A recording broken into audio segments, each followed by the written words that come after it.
This post goes perfectly with the current climate, the political climate, the conversation about birth rates, and we're going to have this conversation. It was posted 2 months ago. I didn't see it. I was just tagged in it yesterday. She says men should never have the right to complain about the falling birth rates. And I agree, absolutely agree, considering, and we women know that the majority of the lifting about that goes around child rearing goes on the woman. So let's get into her post.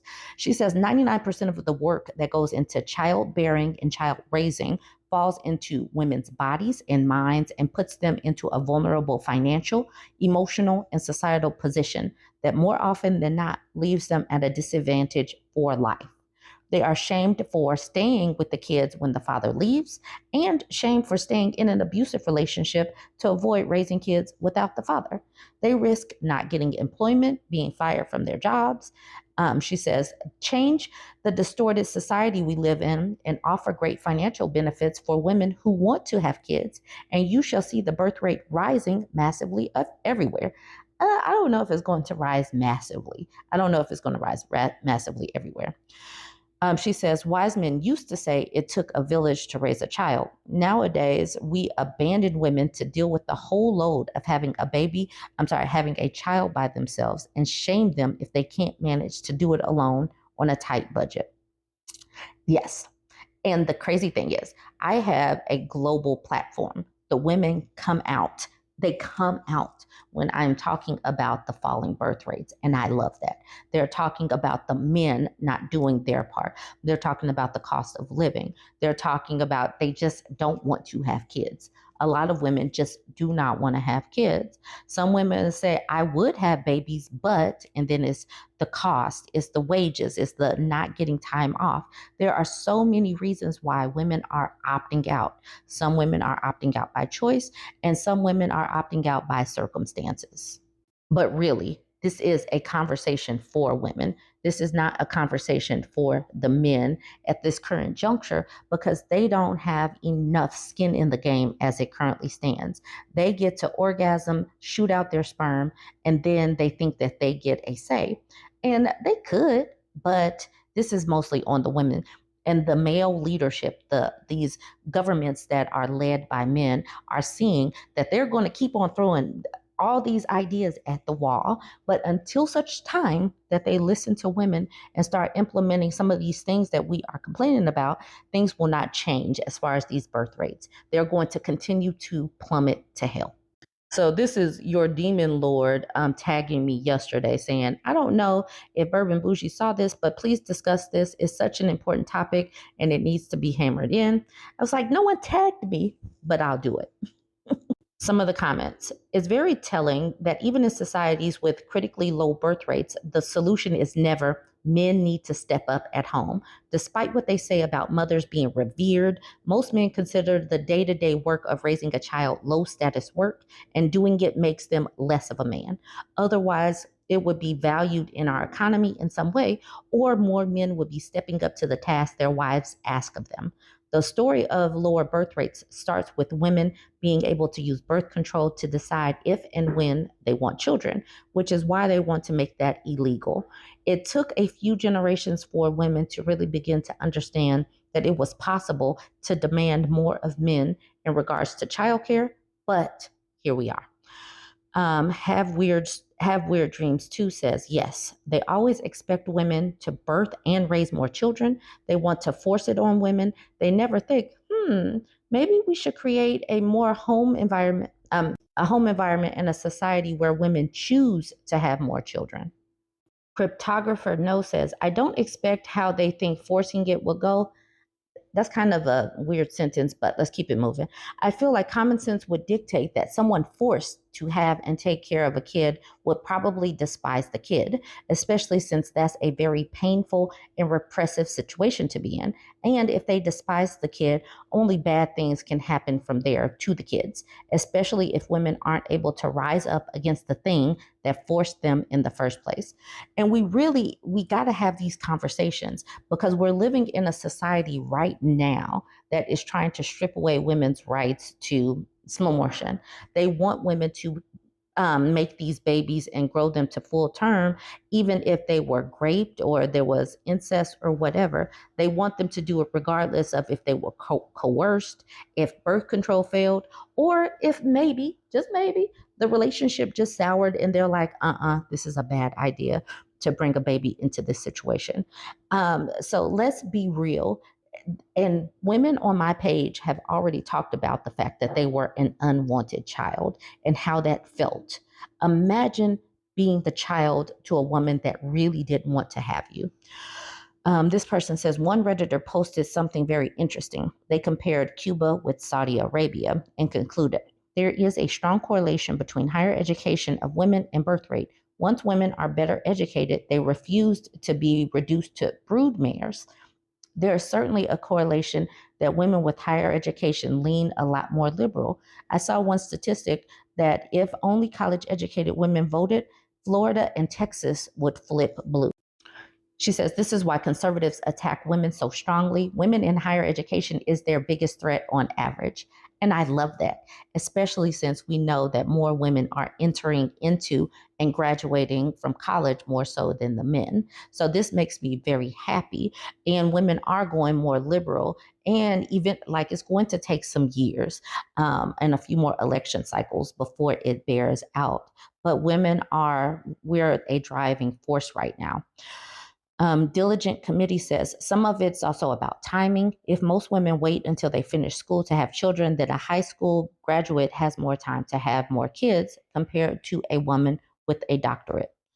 Um, Irritated Mango says Italy's a great example of this. The country hit its lowest birth rate ever recorded last year, and the right wing government decided to allocate €1 billion to help mothers juggle working and motherhood. Didn't seem to have anything for the fathers, though.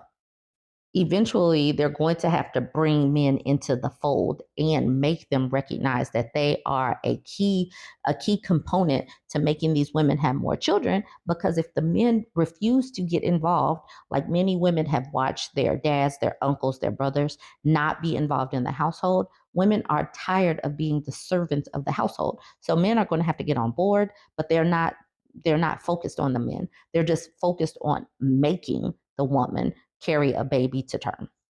Ecstatic Star Stuff says they want workers. Men Must says and consumers.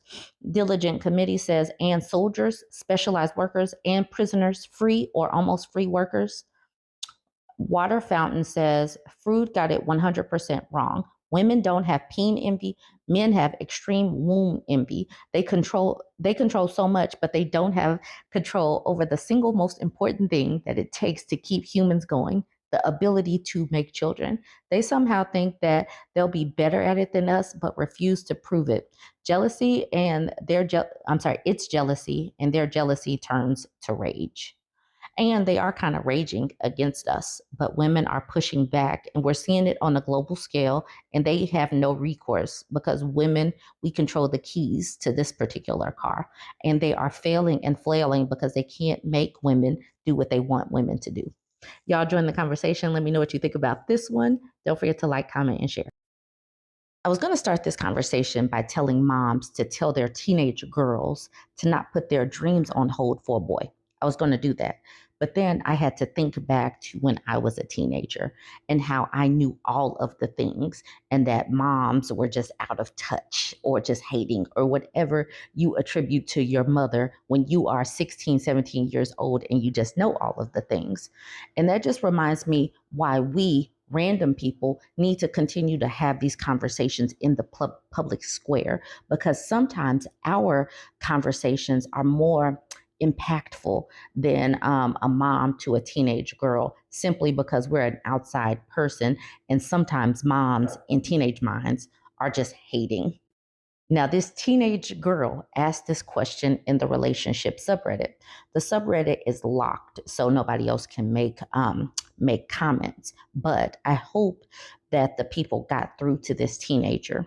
She says, "Should I reject a 4-year full ride scholarship to keep from living 8 hours apart from my boyfriend?" She says, "I, 17-year-old girl, have been in an amazing relationship with my boyfriend, a 19-year-old boy, for 7 months. 7 months, not even a year. We met exactly 7 months ago, and he's courted me since the first day we met. As dumb as it sounds, I genuinely think he's the one. He's my first relationship, my first love, my first everything. I have always been an academic oriented person, dedicating all of my high school years to either salutatorian or valedictorian. And the dream university abroad I have been eyeing has finally graced me with the full ride scholarship that I have been dreaming of. It covers all tuition fees and is the most well known, prestigious university in that country abroad. I have never imagined ever rejecting my dream university for the sole reason that I've always told myself if I ever get into a relationship before I leave the country, he must be supportive of my goals despite the long distance apart. That is, until he mentioned a week ago that he wouldn't be able to stand me being 8 hours away in a different country. He had told me, clearly upset at even just the notion of it. Please try your best to go to university here. Whatever you do, I'll help you find a scholarship here. I'll use my connections as long as you're a ride away, not a plane away.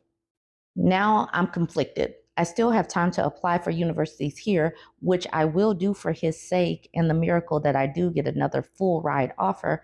But I will always be mourning the fact that I could have been at my dream university, that I could have been at the place I've upheld with pride, and most of all, that the scholarship would have been the best thing that ever happened to my family's financial situation.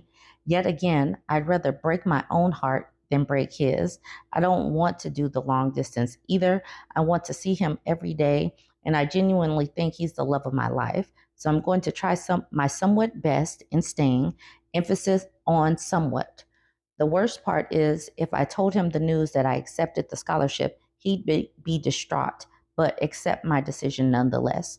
The idea of even upsetting him like that is heartbreaking. I'm torn. Call it young, dumb love, but we're crazy for each other. Our chemistry has been perfect since day one, and he prioritizes communication most of all. What should I do? You should not. You should not turn down a full ride scholarship that would change your family's financial situation. Absolutely not. That's number one. Number two, you will regret it.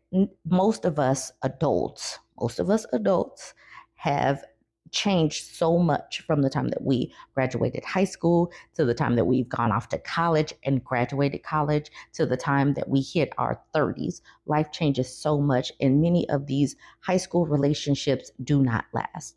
Do not put your something that is a dream of yours on hold like this. If he's really the one, he will still be the one.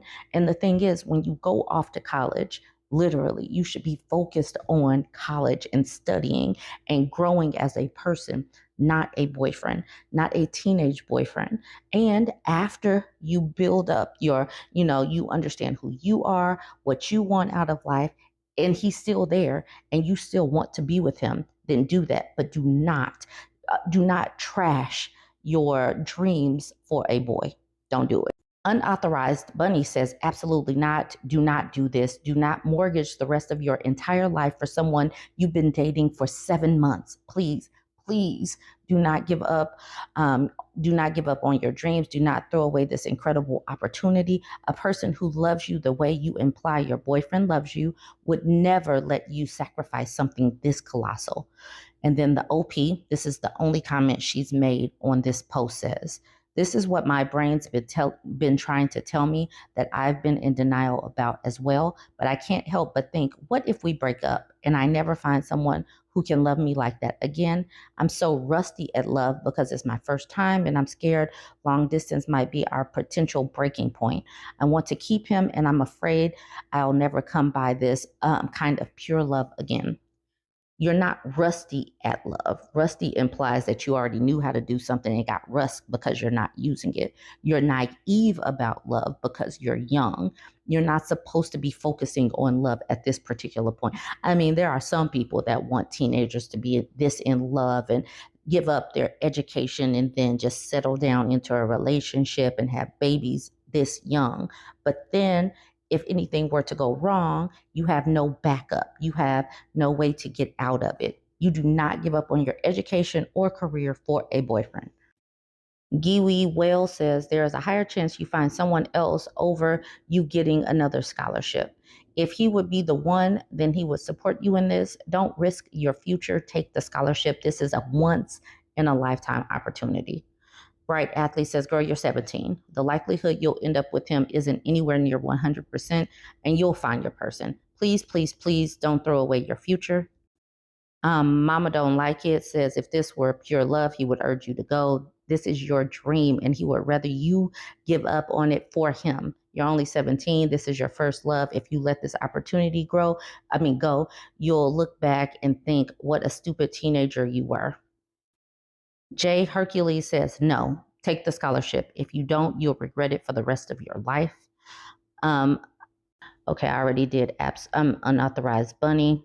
As you can see, most people are trying to get through to her, but this is what we have to do with teenagers. We have to keep on having these conversations. We have to speak about how things can go wrong in relationships. I know that many of them might see their parents or their aunties or somebody as jaded and bitter, but we need people to know and understand how much they do change. And, I know that young love is really, really strong, but we got to keep having these conversations so that other teenagers won't even be thinking something like this. But you guys go ahead, join the conversation. Let me know what you think about this one. Did you have a young love that was this strong and then you look back on it 20 years later and like, what was I thinking? Join the conversation. Don't forget to like, comment, and share. I look into the men subreddits to see what kind of interactions they're having with other men or what advice they're giving to other men. And this is a post from the Divorce Men subreddit. He says, deep grief has passed, but, all right, he says, was married for close to 18 years, separated for more than a year now. The deep grief has passed for the most part, but I still find myself kind of listless, and I have at times where it's easy for the anxiety to get hold of me. I've lost about 120 pounds. My relationships with my family are much better. I just know how much better I am without her in my life. But sometimes when I think about it, I still can't understand why things had to be this way. On top of that, I'm actually pretty scared of dating. I don't feel like most modern modern women are reasonable, to say the least. It seems to me that the culture has ruined most women. Culture has ruined women. I'm not saying there aren't some unicorns out there, but for the most part, I've kind of given up on the idea of having another partner. I'm just not sure it's worth all the trouble. Any advice? Number one, he's lost 120 pounds. That's a lot of weight. That's like a teenage girl. That's a teenage girl amount of weight. And he's saying my relationships with my family are better. So did he have no balance with his relationships? What's going on with him? When men make these stories, they don't really tell the issues. What made the relationship fall apart? There, I say, and some people agree, that they're not particularly reliable narrators. They don't give the full story of why things broke up. And then he asks any advice. But the red flag for me is talking about modern women not being reasonable, and culture has ruined women. So he's already sounding to me, those are some red flags to me, that this is a misogynist, and he's probably better off, or women are probably better off as well, with him not dating. But let's see what kind of advice the men give him. Appropriate Neat says the problem is not the women, the problem is the men. Women are meant to be dominated. Oh, God. Okay. Okay, I thought that he was going to come out with some good advice, but women are meant to be dominated. It's what they want, especially American women, not in a demeaning or negative way, but a powerful, confident, masculine way. So stop acting like a beta. Buck up, grab the bull by the horns, and treat women according to their values. Some are just surface level, good for passing intimacy. Some are amazing partners. Cherish them. You set the tone for yourself and your children. That's why I said these men, we just have to hear what they're saying to other men. He said that women are meant to be not dominated, is what we want. Do they ever talk to women? What woman is saying this? Ladies, okay, I'll ask you, do you want to be dominated? in a masculine, confident way? Please let me know. This next advice: buy a motorcycle, get a dog. Plenty things more fun than dealing with women on a regular basis. I agree. Buy a motorcycle and get a dog. Please, just leave women out of it. We got a list, y'all. We got a list. Funny Wolverine says, well, bud, join the club. Number one, 50% of all marriages end in divorce. Second marriages have a 60% divorce rate. And third marriages, 70% divorce rate.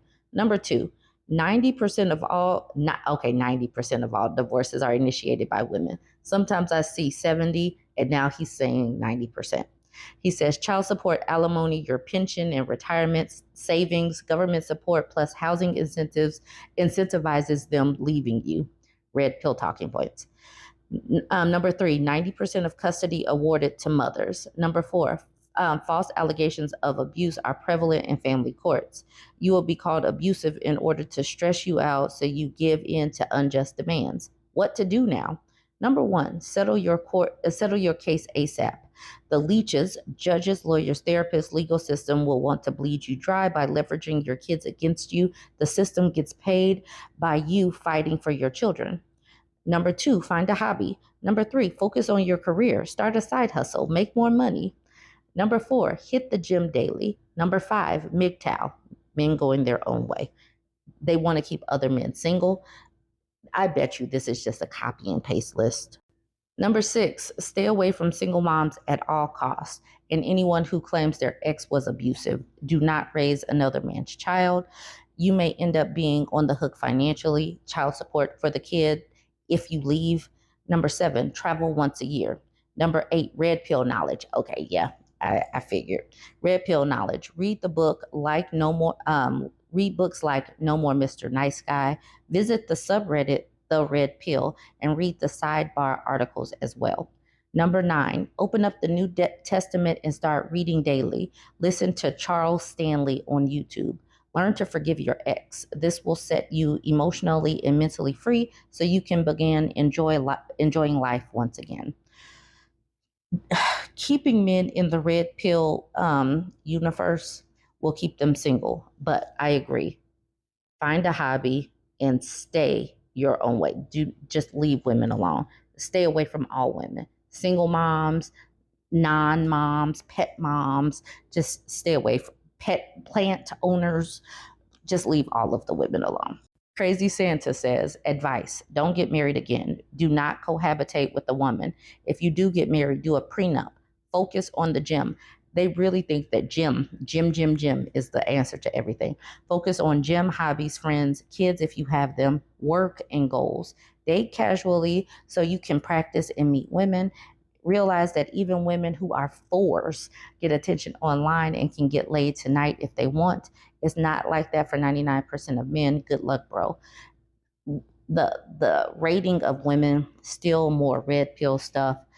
The men that are just focusing on hobbies and gym and friends, that still bleeds into relationships as well, to the point where there's no balance. But I still say I agree. Just focus on these things and not on women. Commercial doubt says, I will never be committed again. Social media has made a lot of women delulu. They have unrealistic expectations, and most of them have the tendency to self-destruct along with their loved one. This person says, my soon-to-be ex is glued to TikTok and thinks money grows on trees. She thinks my boss is ripping me off for $160,000 a year for a 40-hour work week. Yeah, a lot of these people are just aggrieved, and you see it. But I agree. Focus on your hobbies. Get a motorcycle. Get a dog, and don't cohabitate with a woman again. Just do it. You got this. All right, y'all. Join the conversation. Let me know what you think about this. Don't forget to like, comment, and share.